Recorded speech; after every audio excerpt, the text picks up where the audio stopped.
Again, okay, I need your attention again now.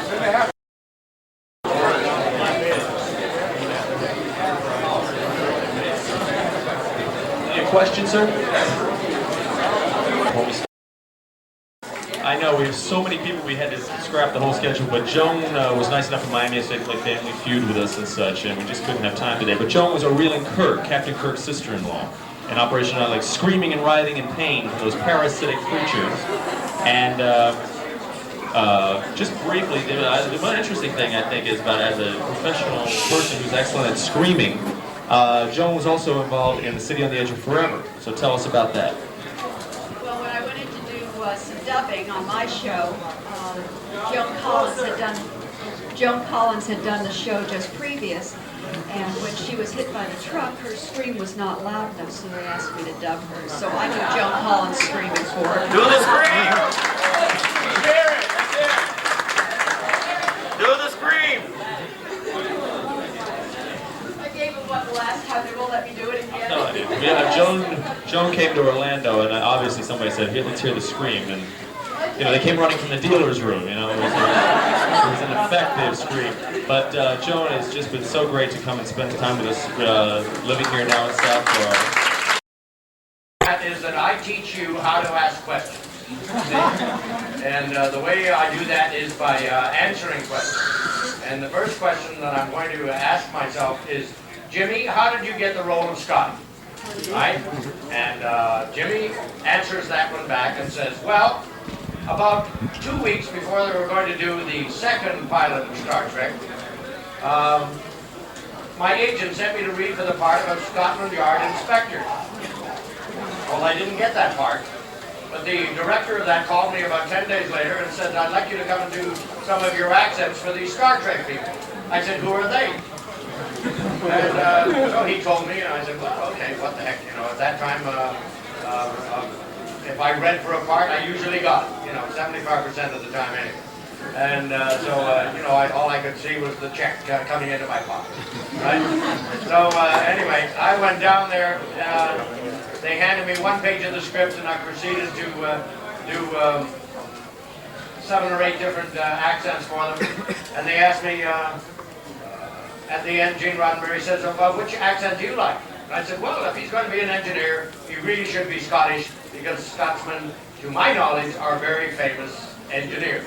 He said, well, we rather like that too. I said, good. We'll call him Montgomery Scott. And Gene was going, how about, you know, hold everything here. You know, we haven't even signed a contract yet or anything, you know. So anyway, I bulldozed him.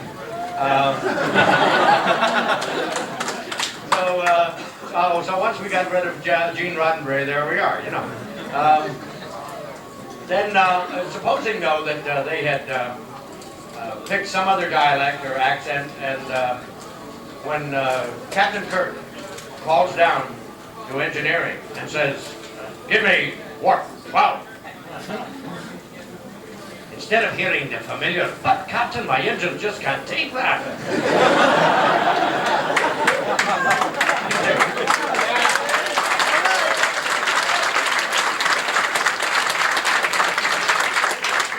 Instead of that, you hear, see?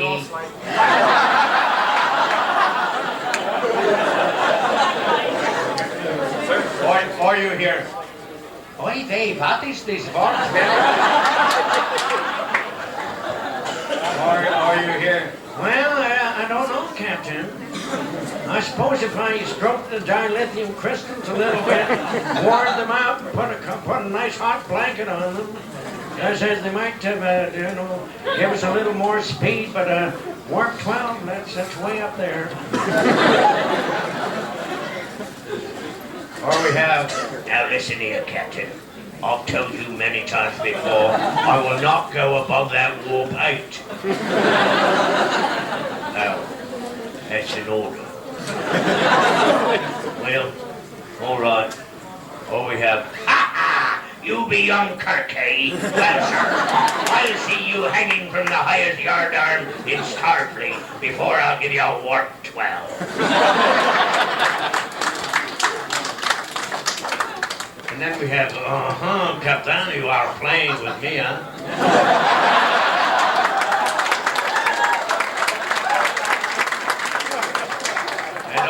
I noticed that on the last planet you did not get the girl. You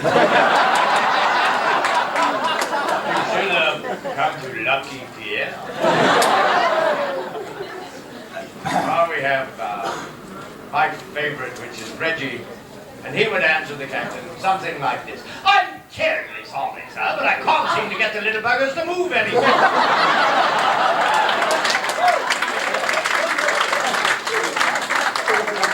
Now, the second question that a lot of people ask is, what would I do if I were captain?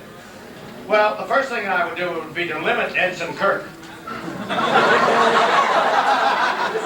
one girl every 3 years. I used to think 9 months or 10 months or something like that, but that doesn't seem to work.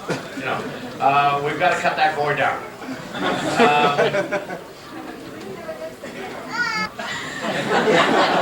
You just don't know George like I know him, you know. And, you don't know how many takes it takes when George gets a sword in his hand, you know. I mean, George would, you also don't say to George, you know, behind him and say, hey, George, because he'd swing around like this.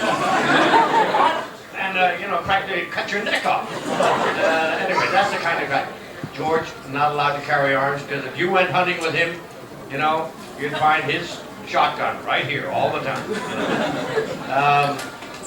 We would hire writers to give Uhura some other lines other than hailing frequencies over. She deserves more than that, okay? And now wait to see her in the new movie. Oh, she looks gorgeous. She always does anyway, but I mean, she really looks. She's lost a few pounds and well, yeah, she just looks great. Now, Chekhov would never be allowed to scream again. I mean, you know, he's getting typecast as a screamer now, you know. So we wouldn't have that anymore. Bones would never be allowed to say he's dead yet. And then out in my engine room. You know, he stuck his finger in the pie and his hand in the pie and was nuked to death. Okay? So anyway, now it's your turn to ask questions, and we're going to have fun. Yes, sir. But one thing I wish my mother could have lived to see this, because she was a fan. Furthermore, I'd like to say that in Star Trek The Next Generation, Dr. McCoy was portrayed as a retired admiral. I wonder if you had your way, what would Scotty would be like in the 24th century, in Picard's time? What would you want him to be like? What would I like to be like? I would think that it would be nice if I was out on a nice lake catching fish all the time. Yeah. Sir. How many more years?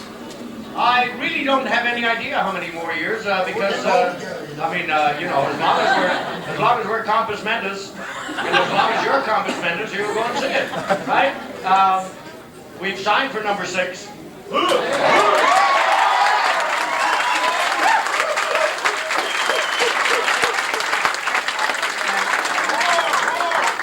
And our producer, Harv Bennett, you know, we signed for 5, 6, and 7. So, 6 or 7.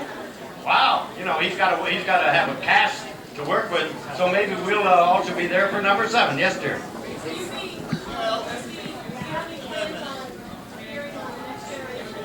Do I have any plans of appearing on The Next Generation? To tell you the truth, dear, I really don't want to look that old. Okay? I mean, DeForest is only 2 months older than me, you know, and, you know, what would I look like? You know, they start throwing the old age on me, you know. Yes, sir. What would I do if I were captain on The Next Generation? I'd go fishing. No. I tell you, I mean, I think I played the captain a couple of times. I think I'd do a good job, right? Yeah. You know, it was very strange that there was a lady yesterday who said to me, and I never thought of this idea at all. She said, well, when I first heard of the next generation, she says, I thought it was going to be your children playing in it. You know, and Bill Shatner's and so on, and Leonard and everything else. And I never thought of that. You know, I've got to get after Gene Roddenberry, you know, saying, hey, come on, give my son a job, you know, and this other son a job, and this other one a job, and this other one a job, and 2 daughters, give them a job, too. So anyway, yes, ma'am. They do have trouble getting an engineer, don't they? It's kind of hard to fill my boots, isn't it?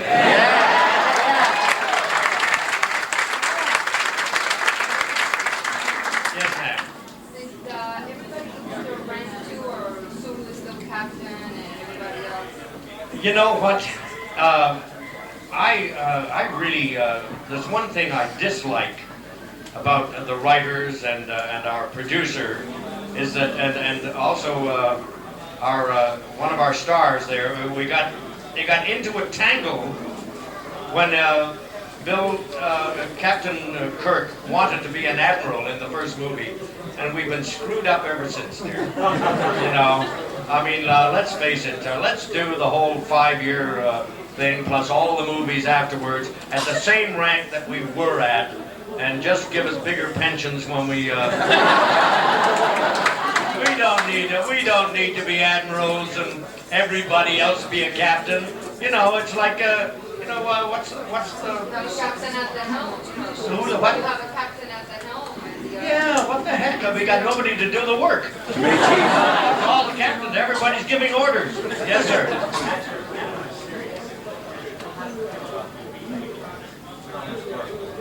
No, work was once I was typecast, which happened in the summer of '71. There was no work, none. Don't laugh, dear. There was none.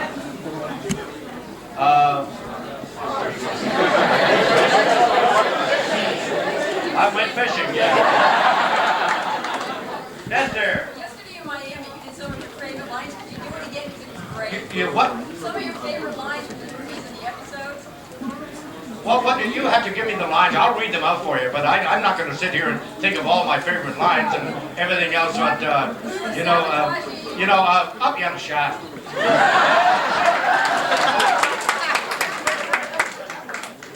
And if my grandmother had wheels, she'd be a wagon.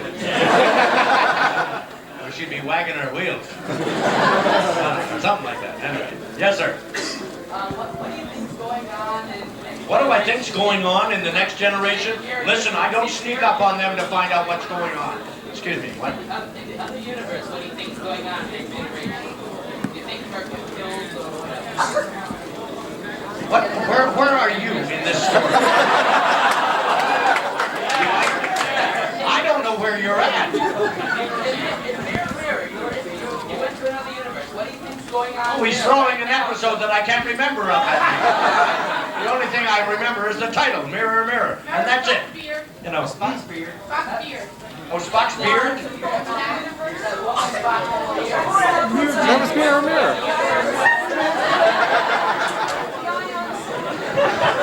Watch out, I'm going to kill myself. Hey, yeah, the little red-haired one.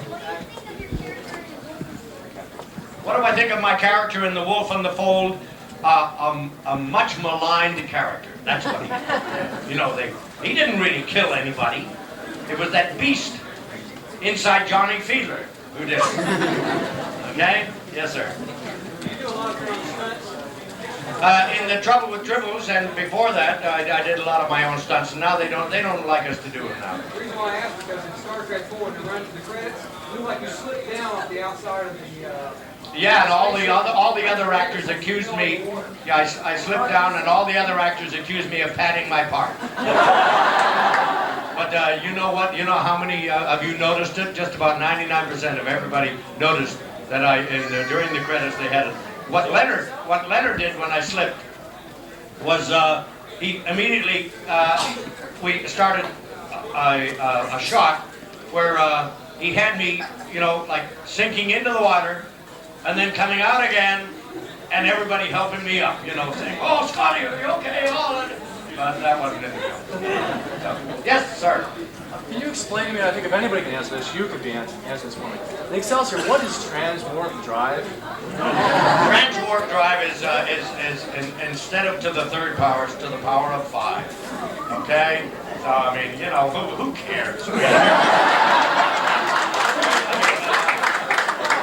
it gets right down to it, you know, Harv Bennett asked me, he says, we're thinking of doing a transwarp 5 thing, you know, transwarp drive. And I said, why? You know, I mean, it's so silly. Warp 5 or warp to 8 is fast enough. You know? I mean, who cares how fast we go from one universe to the other? You know, and as long as it goes fast enough, and warp 5 or transwarp drive doesn't have any extra special effects. You know, who cares? Really? It's like who cares whether everybody's a captain or not? No, I don't. Yes, sir. You drank a toast for the new movie. How was the liquor? It seemed to be everybody. It was terrible. You were drinking it. I have no. What do you mean? We looked at it and we sipped it. We went up to our lips like that and went in. You know what they did was they got cheap champagne, and then they put this Japanese liqueur, which is very good by itself, but called it's a liqueur for melon, you know, and it's very good. I forget the name of it, but anyway, it was terrible. And we said, what the hell did you do that for? Why not just straight liqueur or straight champagne? You know, apple cider would have been even better. Yes, sir. On your next movie, do you plan to use the same Star Trek ship, or you plan to use the one that's on the picture there? The newer model. This is ours. This is our new one. Same. This isn't next generation. No. I don't know. You know, the next generation one. You know what?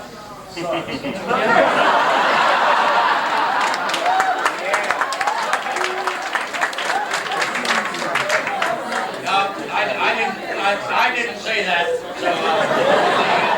So, the thing is that the next generation ship, what they did was they designed it at the time when everybody else was designing a stealth bomber, you know, or what they thought a stealth bomber would look like. We now know what it looks like, and you know.